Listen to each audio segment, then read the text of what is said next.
Many people who don't have much experience with bite sports can find the sport of Mondioring bemusing at best and, quite frankly, dangerous at its worst. Now, watching those dogs come in at full speed, it's kind of understandable. See, I spent most of my career teaching dogs not to bite people.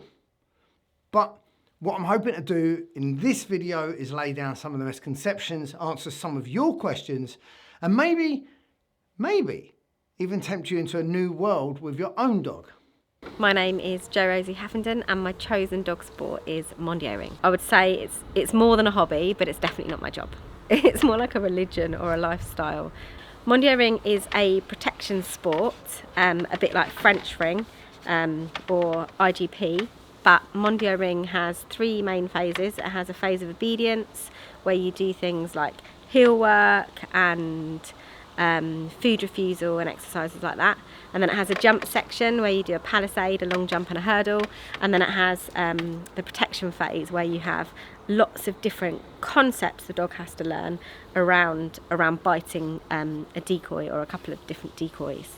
And it's a bit different to the other sports because it's kind of, I guess it's built a little bit more for entertaining the crowd, and as a result of that you have each competition has a different theme, which means rather than like for IGP, for example, where the heel work pattern is the same every time, in Mondio every single exercise is completely different in every competition.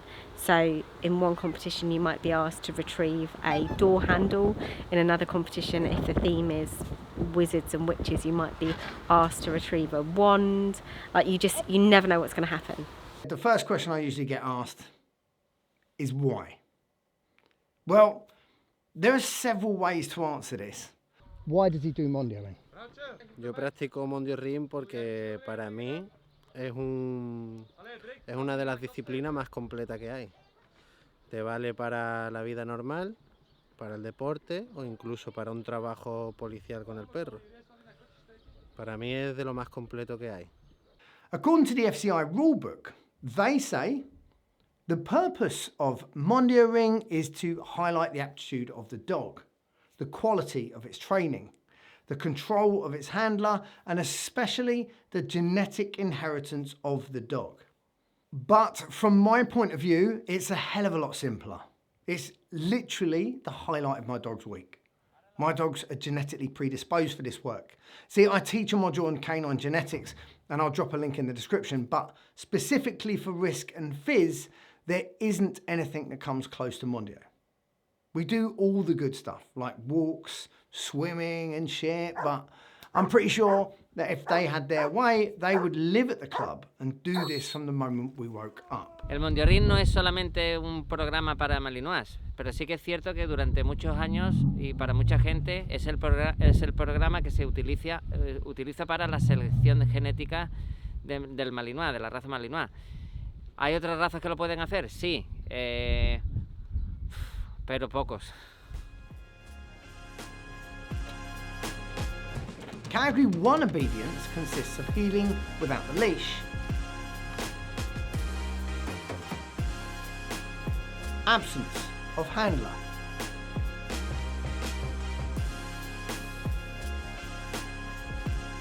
send away,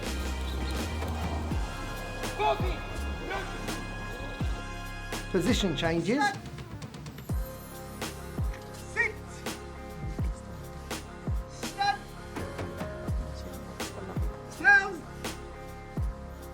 the food refusal, retrieve of a thrown object,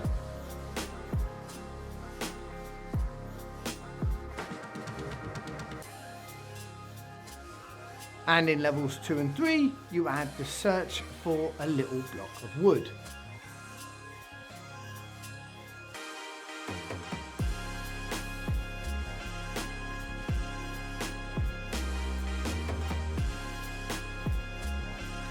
The jump section includes the palisade, the long jump, and the hurdle.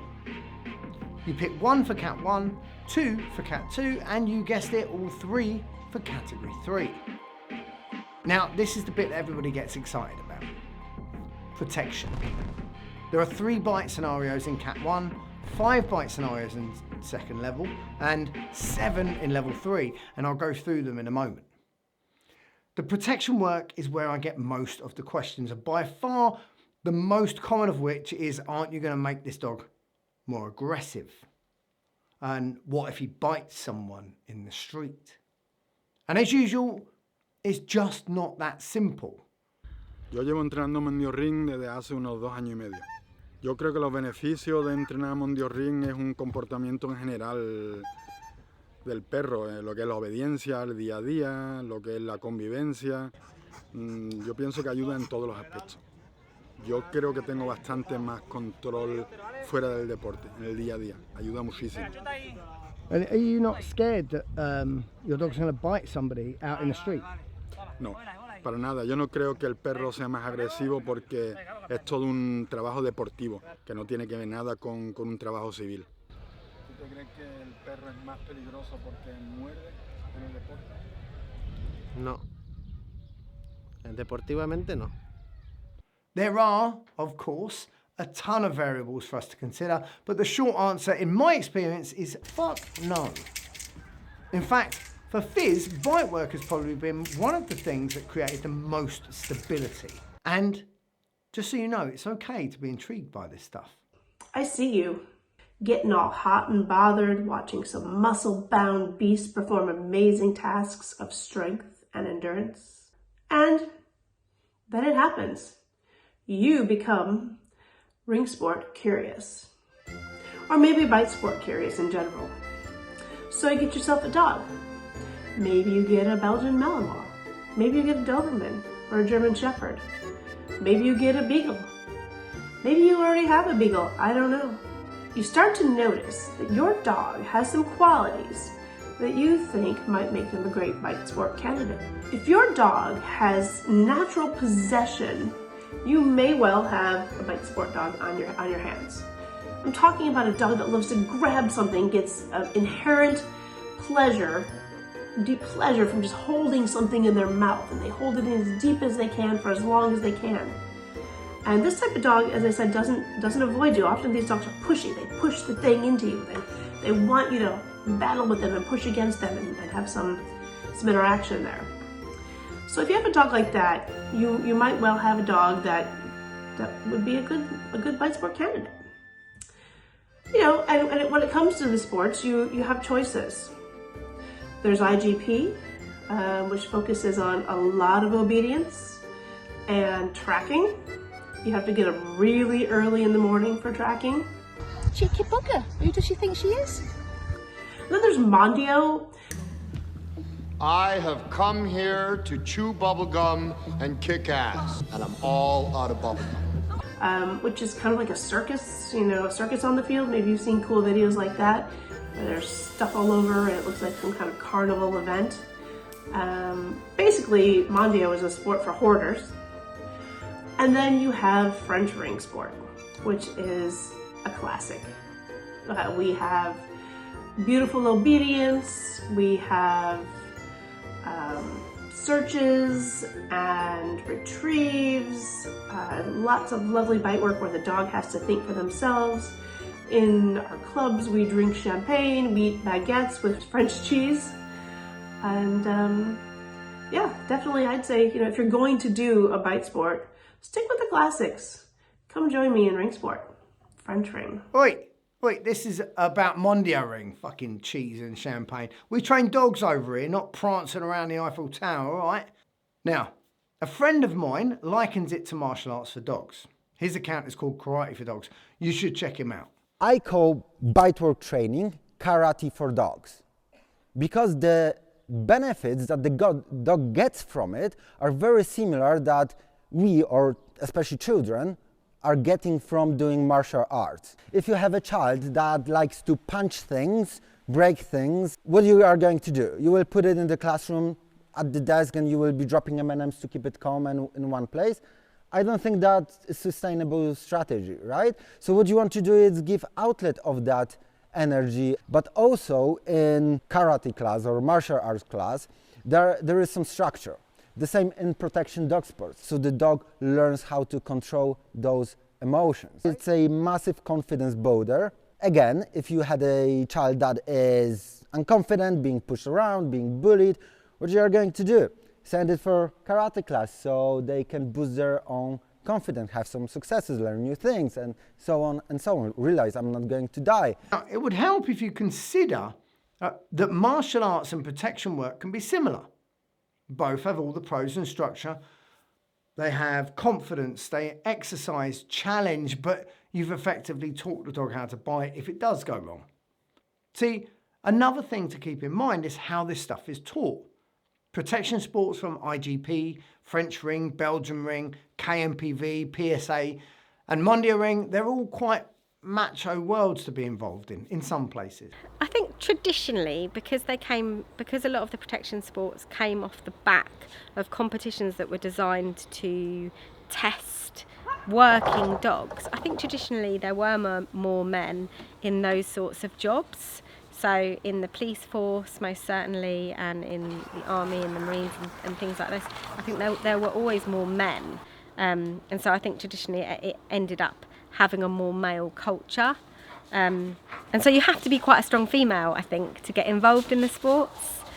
For me, in Spain, when I first started, I was the only girl at my club, and in a club full of quite macho male Spanish men, it's you have to be really strong, and you have to kind of just carry on training through that and just keep coming, keep turning up and keep training and let the training do the talking. And after a while I definitely earned the respect of the people at the club, but it is hard, I think, as a woman in the protection sports. Most clubs will use aversive tools, and often there's old school thinking to get the job done. And here's another question that I get quite regularly. Can it even be done? Well, if you'd have asked me this 10 years ago, I'd have said 100% yes, it can be done. I mean, it's easy to say that when you're sitting in front of a camera, or even easier, behind a keyboard.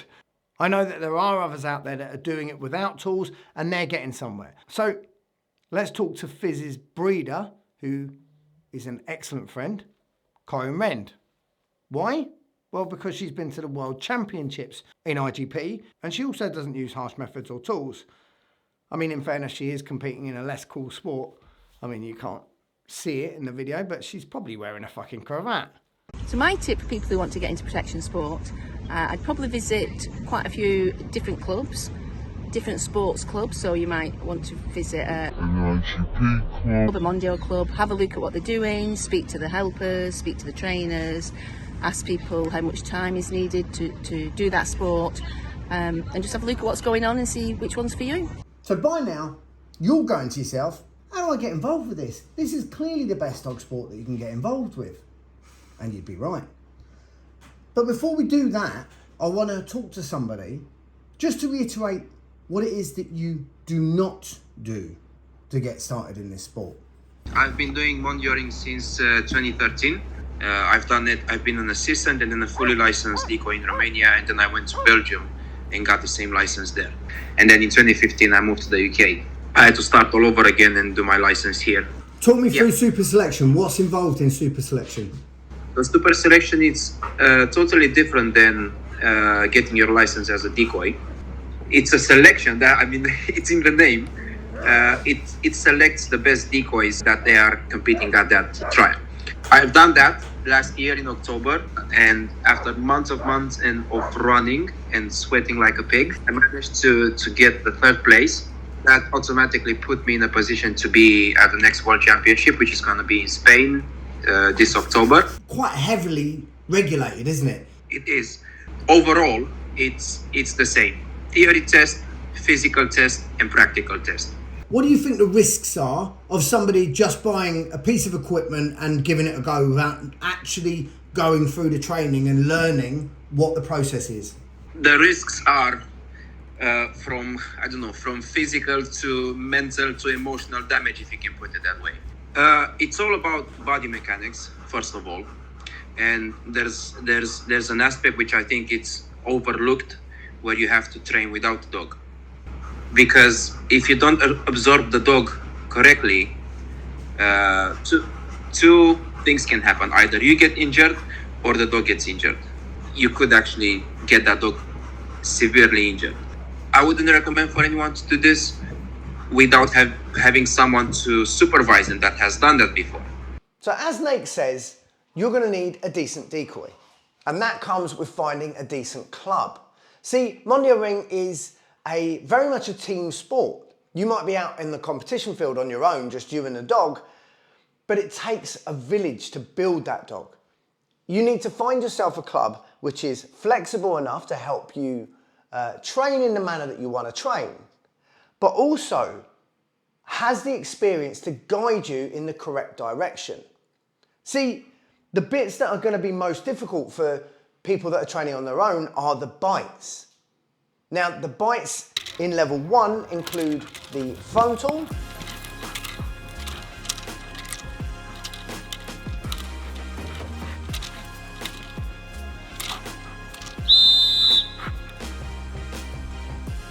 the escape,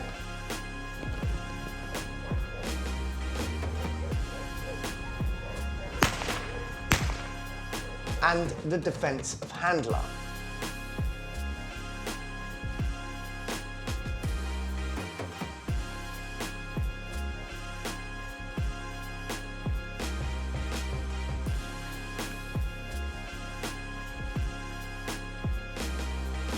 In level 2, you'll complete those 3 bites, but you'll also add a accessories attack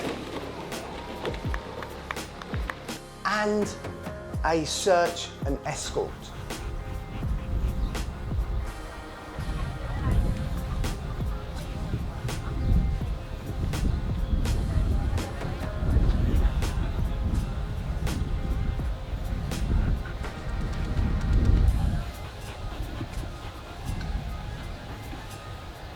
In level 3, you complete all the previous attacks, but you'll also add the object guard, and finally the stopped flea attack.